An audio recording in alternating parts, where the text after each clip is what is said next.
جیسا کہ ہم اپنی پچھلی ویڈیو میں بات کر چکے ہیں کہ اس وقت پاکستان کے پاس 10 مختلف قسم کے میزائل سسٹم موجود ہیں جن کی ایک فہرست اس تصویر میں دیکھی جا سکتی ہے۔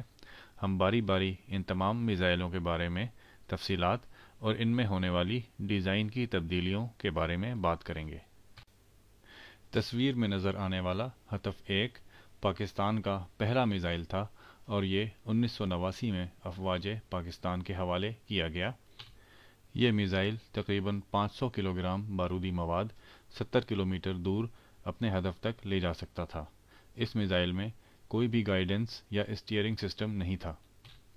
یہ میزائل اب پاکستان کے زیر استعمال نہیں ہے۔ ہدف 2 ابدالی میزائل کا ابتدائی ڈیزائن کچھ اس طرح کا تھا۔ یہ ایک 2 اسٹیجوں پر مشتمل راکٹ تھا۔ پھر اس میزائل کے ڈیزائن میں کئی تبدیلیاں کی گئیں۔ اس تصویر میں نظر آنے والا single stage rocket Abdali missile کا دوسرا ڈیزائن تھا۔ یہاں پہ سفید پٹیاں جو وار ہیڈ کے نیچے نظر آ رہی ہیں، یہ گائیڈنس سسٹم ہے اور یہ پاکستان کا پہلا ایسا میزائل تھا جس میں گائیڈنس سسٹم لگا ہوا تھا۔ اس کے بعد ہدف 2 ابدالی میزائل کے ڈیزائن میں مزید تبدیلیاں کی گئیں اور اس تصویر میں نظر آنے والے ابدالی میزائل میں آپ اسٹیئرنگ سسٹم بھی دیکھ سکتے ہیں۔ میزائل کے آگے لگے ہوئے وار ہیڈ اسمبلی یا لال رنگ کی تکون کی شکل بھی مختلف نظر آ رہی ہے اور اس کے نیچے تکونے پر لگے ہیں جو کہ فائر ہونے کے بعد میزائل کا رخ تبدیل کرنے اور دشمن کے اینٹی میزائل سسٹم کو ڈوج دینے میں مدد دیتے ہیں۔ اگر ہم اس تصویر کو بڑا کر کے دیکھیں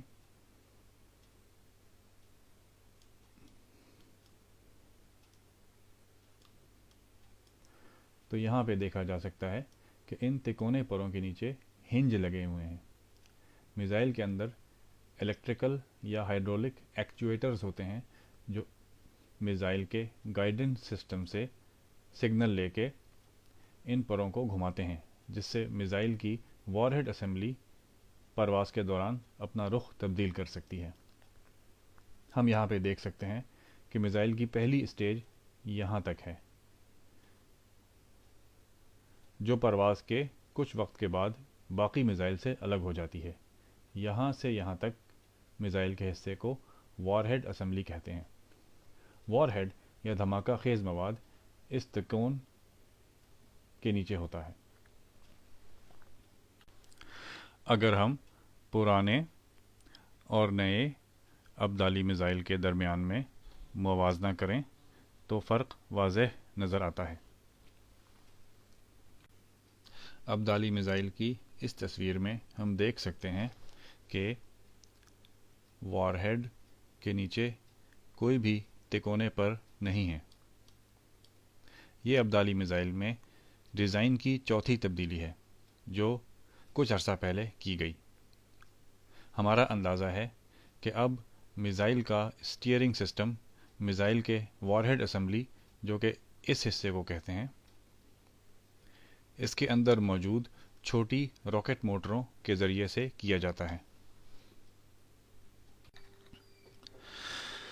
180 کلومیٹر تک 500 کلوگرام بارودی مواد لے جانے والے اس میزائل میں ہم دیکھ سکتے ہیں کہ گزشتہ سالوں کے دوران کافی کام ہوا اور کل 4 تبدیلیاں اس کے ڈیزائن میں کی گئیں۔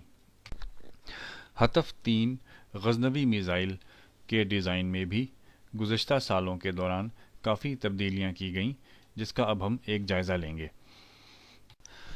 ہدف 3 غزنوی میزائل کا یہ سب سے پہلا ڈیزائن تھا۔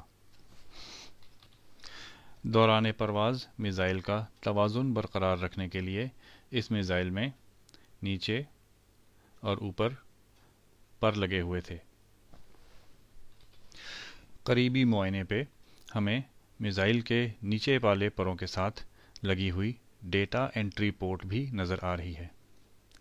اس پورٹ کے ذریعے میزائل میں کمپیوٹرائزڈ نظام کے ذریعے سے میزائل کی مشینری کو چیک کیا جاتا ہے اور میزائل میں ٹارگٹ انفارمیشن یا ہدف کے کوائف داخل کیے جاتے ہیں۔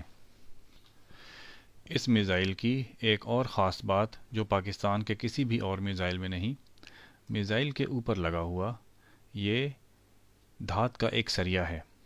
اس کا ٹیکنیکل نام ڈریگ ریزسٹنٹ ایرو اسپائک ہے۔ یہ ہوا کو تیزی کے ساتھ چیرتا ہے اور دوران پرواز میزائل کے آگے سے ہوا کو تیزی کے ساتھ ہٹنے میں مدد دیتا ہے اور یوں میزائل کی رفتار اور رینج دونوں میں اضافہ ہوتا ہے۔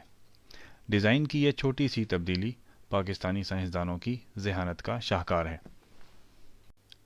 غزنوی میزائل کا یہ سب سے نیا ڈیزائن ہے۔ قریبی معائنے پہ ہم دیکھ سکتے ہیں کہ پچھلے ڈیزائن کی طرح اس میزائل میں نیچے کی طرف کوئی بھی پر موجود نہیں، لیکن میزائل کا توازن برقرار رکھنے اور رخ کو تبدیل کرنے کے لیے میزائل کے ایگزاسٹ کے اوپر کافی پیچیدہ اسٹیئرنگ سسٹم نظر آ رہا ہے۔ میزائل کی موٹر باڈی یہاں تک ہے جو دوران پرواز الگ ہو جاتی ہے اور میزائل کی وار ہیڈ اسمبلی یہاں سے آگے شروع ہوتی ہے۔ وار ہیڈ اسمبلی میں اس نئے ڈیزائن میں بھی تکونے پر لگے ہوئے ہیں اور اس کے اوپر ڈریگ ریزسٹنٹ ایرو اسپائک کے بھی ڈیزائن میں تبدیلی نظر آ رہی ہے۔ 700 کلو گرام وزنی وار ہیڈ یا بارودی مواد 300 کلومیٹر دور تک لے جانے والے اس میزائل کو 2001 میں پہلی دفعہ فائر کیا گیا تھا اور پچھلے 14 سالوں کے دوران ہم دیکھ سکتے ہیں کہ اس میزائل کی ڈیزائن میں کم از کم 2 دفعہ تبدیلی کی گئی۔ ہدف 4 شاہین میزائل پہ آج سے 16 سال پہلے سن 1999 میں کام شروع ہوا اور اس میزائل کے اب تک 3 ڈیزائن سامنے آ چکے ہیں۔ تصویر میں نظر آنے والا شاہین کا سب سے پہلا ڈیزائن تھا جس میں نیچے اور اوپر کی طرف پر لگے ہوئے نظر آ رہے ہیں اور ساتھ ہی یہ گول دائرے سائڈ سے فائر ہونے والی راکٹ موٹریں ہیں۔ یہ چھوٹی راکٹ موٹریں میزائل کا رخ تبدیل کرنے، دشمن کے اینٹی میزائل سسٹم کو ڈاج کرنے اور میزائل کی ایکوریسی یا نشانے پہ صحیح لگنے کی صلاحیت کو بڑھاتے ہیں۔ قریب سے جائزہ لینے پہ ہمیں میزائل میں لگی ڈیٹا انٹری پورٹ بھی نظر آ رہی ہے۔ یہ میزائل کا کمپیوٹرائز نظام کے ساتھ رابطہ ہے جس سے میزائل کی مشینری کو چیک کیا جاتا ہے اور میزائل میں ہدف یا اس کے ٹارگٹ کے کوآرڈینیٹس انٹر کیے جاتے ہیں۔ اس میزائل کے اوپر لگے ہوئے پر تکونی شکل کے تھے۔ سن 2003 میں شاہین میزائل کا دوسرا ماڈل شاہین 1 کے نام سے آیا جو کہ 1 ٹن وزنی وار ہیڈ یا بارودی مواد 750 کلومیٹر دور تک لے جانے کی صلاحیت رکھتا تھا۔ میزائل کا قریبی جائزہ لیا جائے تو یہ بات سامنے آتی ہے کہ اس میزائل کے اوپر والے پروں کی شکل میں تبدیلی لائی گئی اور اب یہ تکونے شکل کے نہیں ہیں۔ اس کے بعد شاہین میزائل کا جدید ترین ڈیزائن شاہین 1A کے نام سے سامنے آیا۔ اس ڈیزائن میں میزائل کے اوپر کی طرف کوئی بھی پر موجود نہیں ہے۔ ہدف 4 میزائل کے ہم نے 3 ڈیزائن دیکھ لیے۔ اس کے جدید ترین ڈیزائن شاہین 1A کی رینج 900 کلومیٹر تھی۔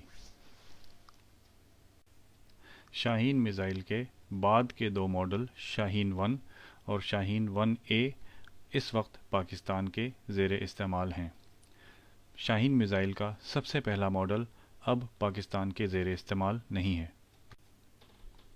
ہدف 5 غوری میزائل شاید پاکستان کا سب سے زیادہ مشہور اور جانا پہچانا میزائل ہے۔ یہ پاکستان کا پہلا دور مار بیلسٹک میزائل تھا اور یہ پاکستان کا واحد بیلسٹک میزائل ہے جو مائع ایندھن سے چلتا ہے۔ پاکستان کے باقی تمام بیلسٹک میزائل ٹھوس ایندھن سے چلتے ہیں۔ قریبی معائنے پہ ہم دیکھ سکتے ہیں کہ وار ہیڈ کے نیچے اس سفید پٹی میں میزائل کا گائیڈنس سسٹم لگا ہوا ہے۔ اس میزائل کے ڈیزائن میں 2 تبدیلیاں کی گئیں جو کہ بظاہر دیکھنا مشکل ہے، لیکن تجربات کے ذریعے اس میزائل میں بہتری لا کے اس کی رینج میں اضافہ کیا گیا۔ ابتداً غوری میزائل کی رینج 1000 کلومیٹر سے کم تھی، بعد میں اسے 1300 کلومیٹر کیا گیا۔ ہدف 6 شاہین 2 میزائل کا پہلا تجربہ سن 2004 میں کیا گیا۔ ٹھوس ایندھن سے چلنے والا یہ میزائل 2 اسٹیجوں پر مشتمل تھا۔ اس پرانی تصویر میں ہم دیکھ سکتے ہیں کہ اس میزائل کی دونوں اسٹیجوں کے اوپر پر موجود ہیں، یہاں پہ اور یہاں پہ۔ شاہین 2 میزائل کے بعد میں آنے والے ماڈل میں ہم دیکھ سکتے ہیں کہ میزائل کی دوسری اسٹیج کے اوپر کوئی بھی پر موجود نہیں۔ یہ اس بات کی نشانی ہے کہ میزائل کا گائیڈنس سسٹم اور اسٹیئرنگ سسٹم پہلے سے زیادہ بہتر کر دیا گیا، اور اب میزائل کو ہوا میں توازن برقرار رکھنے کے لیے دونوں اسٹیجوں کے اوپر پروں کی موجودگی کی ضرورت نہ تھی۔ ہدف 6 شاہین 2 میزائل تقریباً 1 ٹن وزنی بارودی مواد 2000 کلومیٹر دور تک لے جانے کی صلاحیت رکھتا ہے، اور یہ میزائل خلا میں 350 کلومیٹر اوپر تک بلند ہوتا ہے۔ ہدف 7 راد میزائل ایک کروز میزائل ہے۔ بلسٹک میزائل اور کروز میزائل میں فرق یہ ہوتا ہے کہ بلسٹک میزائل کا انجن کچھ وقت کے بعد بند ہو کے واپس زمین پہ گر جاتا ہے، اور میزائل کا باقی حصہ اپنا سفر انجن کے جلنے سے جو کائنیٹک انرجی پیدا ہوئی تھی اس کے زور پہ مکمل کرتا ہے۔ کروز میزائل ہوائی جہاز کی طرح ہوتا ہے، اس کا انجن شروع سے آخر تک چلتا رہتا ہے۔ رات کروز میزائل سن 2007 میں پہلی دفعہ ٹیسٹ کیا گیا۔ تصویر کا بغور معائنہ کیا جائے تو میزائل کے پیچھے ہمیں ہوائی جہاز کی طرح کی اٹھی ہوئی ایک دم نظر آ رہی ہے۔ اس میزائل کا بعد کا ماڈل بہت مختلف ہے، اور اس میں پیچھے کی طرف کوئی بھی دم نہیں۔ دونوں اطراف کے پروں کے اوپر رڈر لگے ہوئے ہیں جس سے میزائل کا رخ تبدیل ہوتا ہے۔ میزائل کی سائیڈوں پہ اور نیچے ہوا کا دباؤ ناپنے کے سینسر لگے ہوئے ہیں، جس کے ذریعے سے میزائل کے رخ اور رفتار کا ڈیٹا فلائٹ کنٹرول کمپیوٹر کو جاتا ہے۔ راد کروز میزائل پاک فضائیہ کے ہوائی جہازوں کے ذریعے سے فائر کیا جا سکتا ہے۔ فائر ہونے کے بعد یہ میزائل خودکار طریقے پہ ایک ہوائی جہاز کی طرح اڑتا ہوا اپنے ہدف تک پہنچتا ہے، اور 1 ٹن بارودی مواد یا ایٹم بم 350 کلومیٹر دور تک لے جانے کی صلاحیت رکھتا ہے۔ ہدف 8 بابر بھی ایک کروز میزائل ہے۔ اس کے لانچر کے ڈیزائن میں کافی تبدیلیاں کی گئیں۔ میزائل پہلی دفعہ سن 2005 میں ٹیسٹ کیا گیا۔ یہ تصویر اس کے پہلے ٹیسٹ کی ہے جس میں لانچر پہ صرف ایک میزائل نظر آ رہا ہے۔ پرانے ڈیزائن میں لانچر سے صرف ایک میزائل کسی وقت فائر کیا جا سکتا تھا، اور لانچر کے ساتھ تصویر میں نظر آنے والا اسٹوریج ٹرک ہوتا تھا جس کے اوپر 4 میزائل ہوتے تھے۔ لانچر اور اسٹوریج ٹرک ساتھ ساتھ سفر کرتے تھے۔ لانچ کرنے کے لیے میزائل کو اسٹوریج ٹرک سے نکال کے لانچر کے اوپر فٹ کیا جاتا۔ بعد میں آنے والے زیادہ جدید ڈیزائن میں اسٹوریج ٹرک کو ہٹا دیا گیا اور لانچر میں ہی 3 میزائل اسٹور کرنے کی صلاحیت ڈال دی گئی، اور کسی ایک وقت میں یہ لانچر 3 میزائل فائر کر سکتا تھا۔ نئی ڈیزائن کے لانچر اسٹوریج ٹرک کے اندر اس طرح کی 3 ٹیوبیں لگی ہوتی جس کے اندر میزائل مکمل طور پہ سیل ہوتا۔ مکمل طور پہ سیل کر کے رکھنے سے میزائل کی شیلف لائف میں اضافہ ہوتا، اور میزائل لمبے عرصے تک بغیر کسی مینٹیننس کی ضرورت کے اسٹور رہتا اور ہر وقت لانچ کے لیے تیار رہتا۔ اور یوں اسٹوریج ٹرک اور لانچر ٹرک کے درمیان میں میزائل کو